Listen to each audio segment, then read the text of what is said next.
Hello, friends. Welcome to my little corner of the internet here. Today, we've got a very cool amplifier in. So this is a Fender Bassman. Obviously, this is from the brown face era, which is a very cool era of the Fender lineage. And I've not had a chance to work on a brown face before, so I'm looking forward to this. I don't know the date of this offhand, but certainly early 60s, pre-64. And yeah, it looks to be in very good condition. The faceplate is very, very clean. And so is the grill cloth. Yeah, it just looks very nice. So it's got the lovely kind of textured cream Tolex here. And yeah, it is in for a look over. Now, the owner of this traded another amp for it, and he wanted it to have a clean bill of health and also to see, various things such as this master volume mod, reverting that most likely, and just making sure it's good and healthy. So let's go ahead and flip it around. So on this side, you can see that we are missing the back plate. I'm not sure if the owner has that or not, but was not provided with the amplifier. Looks like we've got some vintage RCA tubes. That's always nice to see. And we've got a 3-prong swap. Oh no, excuse me. This is still a 2-prong. I just assumed by looking at it, but yep, that is definitely a 2-prong. So nice and safe too. Look at that. Gotta love exposed wire like that. So yeah, this is definitely going to be on the list. 3-prong swapping that. And the transformers from this angle look to me to be original, or as you'd expect, but we'll know more once we take the chassis out. And yeah, lovely. Look at that. Very nice condition overall. And I love the hole punched out on the bottom there to fit over the handle of the cab. Really cool. I honestly wish more amps did that because it's very annoying having to have or install longer legs to be able to fit the head on top of a cabinet. So anyways, looks great. Let's go ahead and take the chassis out. First thing of note is we are actually missing the original nut on this one right here. The other 3 have it, but this one does not, where it has the built-in kind of lock washer there, the little ones with the teeth. So just something to note as we're disassembling it here. Tube-wise, this amp's loaded with some very nice tubes. So we've got a rectifier here. It's an old Mollard from Great Britain. This is a GZ34. And then, like I said, 2 very nice RCA 6L6s here. This one does look a bit more faded than this one. Maybe not an original pair, not sure. I know these have you can date them, MH perhaps. If I look that up, MH will tell me something. I don't know offhand, however. And then we've got a few RCAs here as well, but different eras. So this is a later era RCA 7025. This is an earlier era. You can see the logo more closely resembles these. I associate this always with blackface era, but the very early 60s, it could have been the same. I'm not sure. Like I said, I've never worked on a brown face like this before. This is definitely later, more like 70s era. And then this one, I'm not sure what this is. The markings are mostly gone. It is another 7025, and this one has no writing on it whatsoever. So not sure on this. So let's go ahead and put those away. So before we move on to the circuit, I just wanted to point out one thing here. It looks like our tube chart was painted over. At least I'm assuming that's what that is right here. It's obviously something there, but you can't make out what it is anymore. And there's nothing on the other side. So unfortunately, I'm not sure why that would happen, but there you go. No tube chart visible on this guy. But otherwise, the cabinet's in very good condition overall. And now for the reveal of the circuit. What are we working with? Lovely. Okay. So there's a number of things here. Let's just first check to make sure it's safe before we go any further. So there's already a lot of stuff popping out to me, but we'll just hold on that for a second. And just first and foremost to make sure we're not getting any voltages. Whoop, I'm AC. Sorry, new multimeter. We're showing nothing. Okay, so this amplifier is safe. Actually, before we get into this, because there's some things immediately, but let's flip it over and first look at the other side and check the transformers. We've got some writing on here. Let's flip it around so I can read it.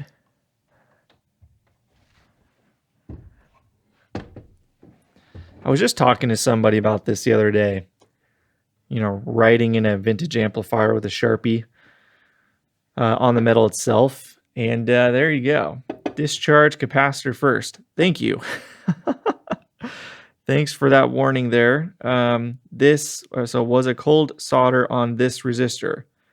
I don't know why you would leave a note for that. If that were the case, you would just fix it and not need that, right? That's just a little odd. So I'm not sure what the reason is for that. Maybe we'll find more notes under the cover here, but let's just take a look at something, because there's something that should be fairly obvious immediately. First and foremost, let's start here, the small low-hanging fruit here. So we've got this, which is dating to 606-125. So that would put it at 1961, which would make sense as a brown face era amp. This is the output transformer here, quite large. Let's see if we can find a date code on that. So it's on this side here, and I'm not sure if I'm gonna be able to show you guys. There you go, you can see it, 606-146. So again, that lines up perfectly with this. So 1961. These two both appear to be original to the amplifier. And then you got the elephant in the room, this guy. So this is the power transformer, and it's not looking too hot there, guys. Very clearly mounted, uneven, and just a little crooked. You can see the original holes here for the old transformer. Whoops, let me flip it this way. You can see there and there. That's not what you want to see. And the date code, it's reversed for me right now. It looks like 606-720. So likely a 1967 power transformer, and very clearly smaller than the original. So the part number is 022, it's like 723. So I'm gonna have to look up to see what this is expected to have, but it looks like this is probably from a smaller amplifier than a Bassman, which is unfortunate for the owner. So I will definitely have to let him know about that and kind of see what our options are there. But moving on from that, we won't dwell on that too much. Looks like we've got probably original tube sockets, although the bear claw on this one has been replaced. Everything else looks okay there. And let's go ahead and open up the doghouse and see what we got inside. Looks like we've got one flathead and 3 Phillips here. All right, let's see what we got here. What in the world?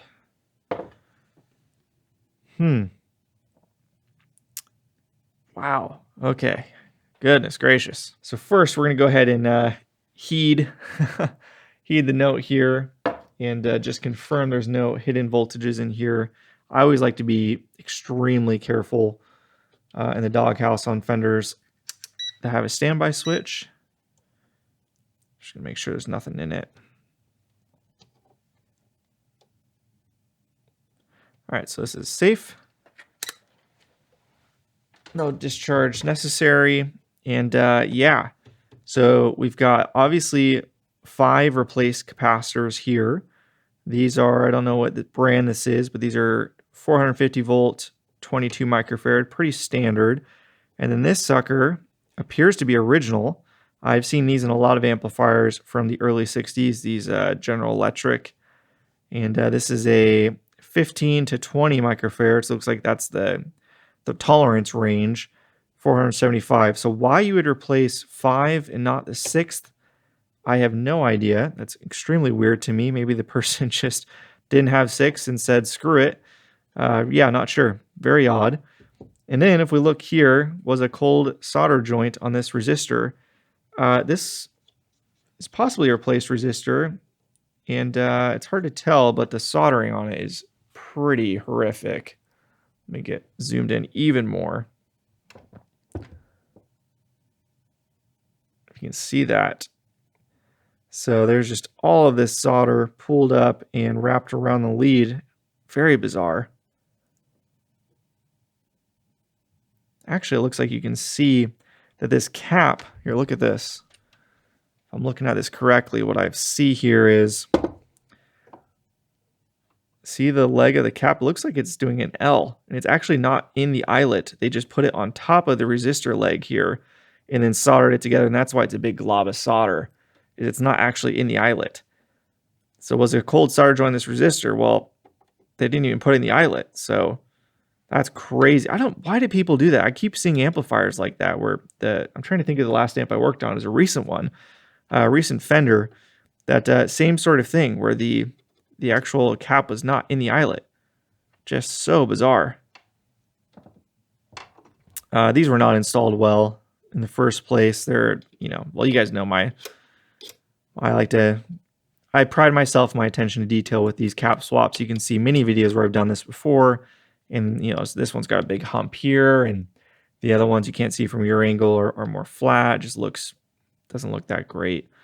And then, the solder joints are just, maybe you can see it better there. pretty wild. None of them look very good. And I'm a little worried if I look up this in the schematic, like this lead right here is wrapped around, and normally the Fender wouldn't give you that much slack that you'd have to do something like that. So what's going on here? I'm not really sure. So this might be in the wrong spot, or I'm not sure. I gotta dig into things a bit deeper. We're just doing our first glance in this video, and then I'll pull up the schematic and really dive into it. But anyways, so first things first, I'm going to recommend swapping all of these out. I don't know the brand of these. It doesn't look like it was done very well. I'm going to have to redo all these joints anyways. Might as well get peace of mind and have it solid and done so that it'll last for, decades. That would be my recommendation.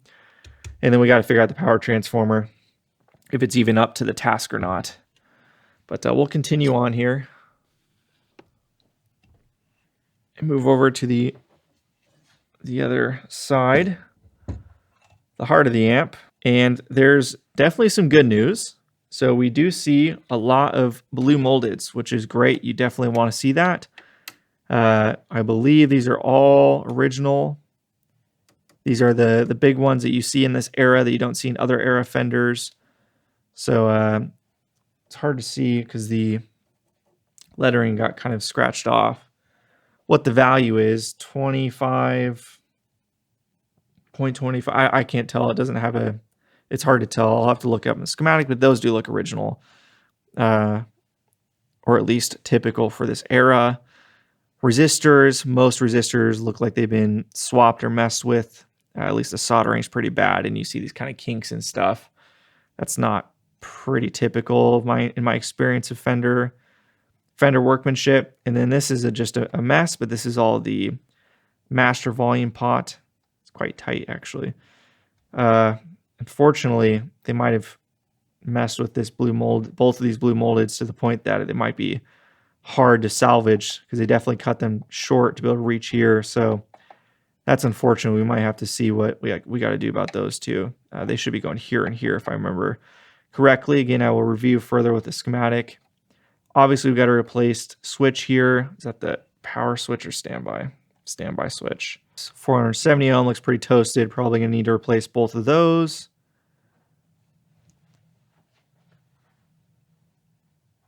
And then we got, okay, let's go over to this side real quick.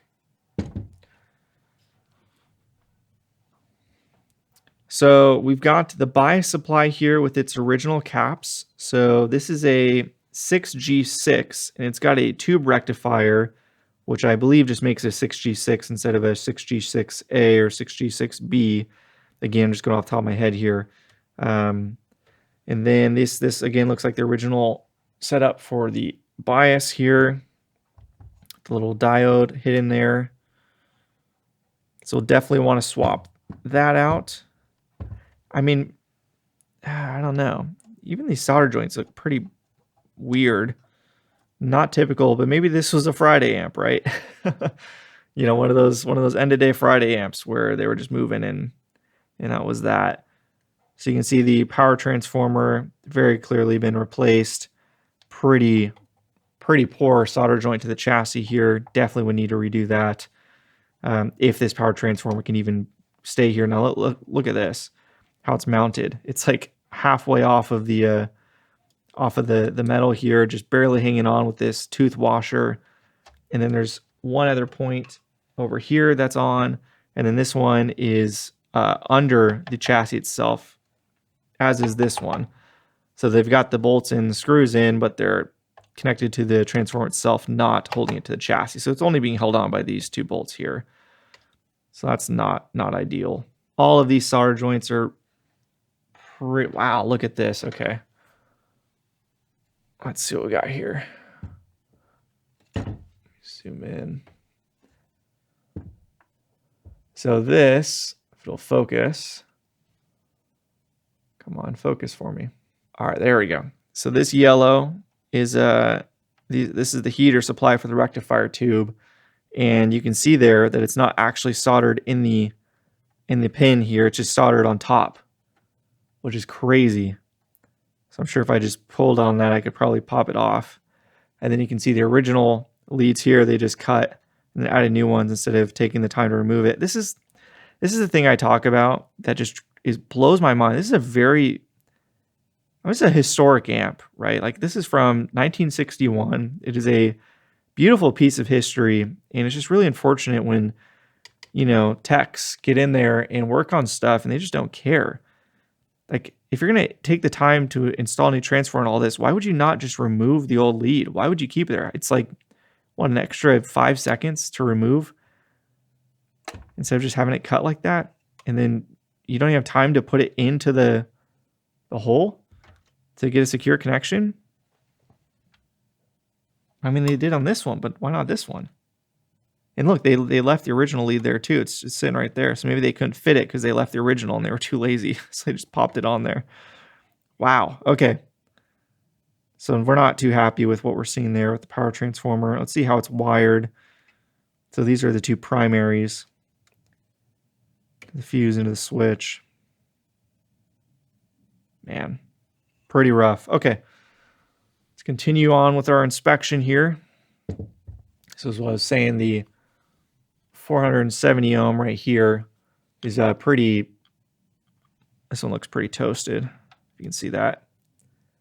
So that's probably a goner. If you're replacing one, you're replacing both. So these solder joints are all really bad. Replace resistors here. Just kind of all kinked up. That's unfortunate. So the lead on this looks like it was cut too short. I think it might just barely reach. It goes to right here. You can see that. So we could probably just J-hook it and salvage that. You could just get some bus wire and salvage that connection. So that's not the end of the world. At least they are gold band resistors. Same thing on this one. We got a couple swapped in carbon films. Personally, I really dislike when I see that. You got all these carbon comps everywhere and you got a couple carbon films. They just stand out. This is even a different brand than this one here. You can see it's got a more pinkish hue than this one. So my recommendation would be to get carbon comp resistors and maybe even new old stock AB resistors like all of these and swap those in. We'll see what the owner wants to do. Here, I'm assuming these would be, so these would be the, wow, what's going on here? Let's see if I can read the values. I think this is a 10 microfarad. I think it says 10 microfarad 100 volt and possibly two of them in parallel for a 20-ish microfarad. I think that's how that works. And yeah, goofy, very goofy. I don't know. Again, like how hard is it to get a correct 25 microfarad cap? Not too difficult. In fact, it looks like they got one right here, but didn't install or didn't have two of them, I guess. Maybe I'm being hard and this was like a on the tour hot rod fix kind of thing from forever ago, because these are obviously old caps. So definitely will be needing to replace all the cathode bypass caps for sure. And you can see here the lead. Can you see that? Yeah, you guys can see that. the lead is not actually soldered into the eyelet. It's just literally soldered to the old lead here, just side by side. Looks like the same thing was done here maybe, which is weird because that looks like an original cap. So I'm not sure what's going on there. And then, yeah, all this mess. Replace resistor, another resistor in series. Same thing under this that you can't really see. All right, guys, this is going to be a bit of a project if the owner wants to move forward. This is just kind of the consultation, if you will, first step. Again, like I said at the beginning, I believe he traded a pretty nice amp actually for this. So I think this amp's going to be killer when it's, gotten the love it deserves, but as is right now, it definitely is not in the best state. So I'm not surprised it was not sounding right.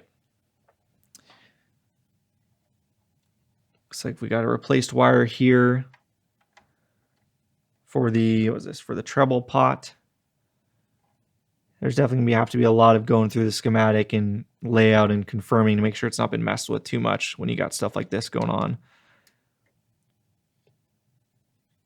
Just a lot of bad solder joints. Maybe factory, I don't know. I've never seen anything like that from Fender before, but you never know. From this era, maybe this wasn't as good of an era. You can see another carbon film here.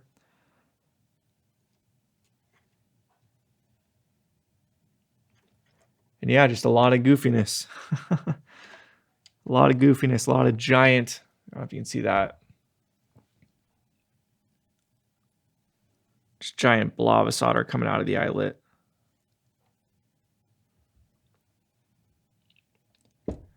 Okay, so let's just see the back of the pots here. What's going on? Oh, yeah. Let me get this focused real quick. I think this might have just been a Friday amp because I'd be surprised if these resistors are swapped, and that job looks pretty poor. You can't even see what I'm talking about. So if you can see here in the input resistors, I mean, that install is kind of crazy to me, but I'd be surprised if those are swapped. So maybe this was a Friday amp and just not their best day. Maybe this was a training amp for somebody at Fender. Moving on down. Looks okay. Here's a replaced wire. Something going on here. This is for the input of the vibrato channel, I believe. No, this is the normal channel. Sorry, normal and bass. That's right. This is a Bassman. There's the master volume swap. And then moving on down, looks like everything else is original. And then the presence control. Looks like perhaps a resistor swap. Alrighty. Well, very cool amp. And I'm sure it will sound amazing, but it definitely needs some serious love. So I think we're going to go ahead and pause here. And I'm going to pull up the schematic real quick and start looking through that. But I think we'll go ahead and end here. I'll reach out to the owner and just kind of get a sense of what he's thinking. And then we will determine if he wants to move forward with this project or not. So anyways, thanks so much for watching. If you guys are into this sort of amp tech content, be sure to subscribe. And yeah, until next time, see ya.